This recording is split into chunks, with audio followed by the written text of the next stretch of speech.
হয়েছে গো? আর খুড়া কেন কি হয়েছে গো? মারিয়া একবার হাড় গুড় গুড়া গড়েছে রে ভাইপো। কেন মারলো কেন তোমাকে?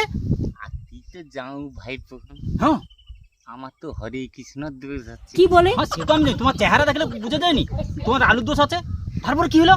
আর আমি যাই তো কাকি তো ক্লাবে খবর দিবি, আর ক্লাবের টাকার মার তো আমার অভ্যেস আছে। হ্যাঁ হ্যাঁ সে তো আমি অনেকবার, তুমি তো লোকের ঘরে ঢুকতো, অনেকবার তো খাইছো ক্লাবের টাকার হাতে।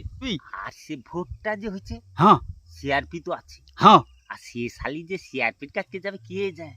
আরে এ বাবা সে কি মা, বাবা ফুটবলের মতো ডব খাবাটে তোমাকে।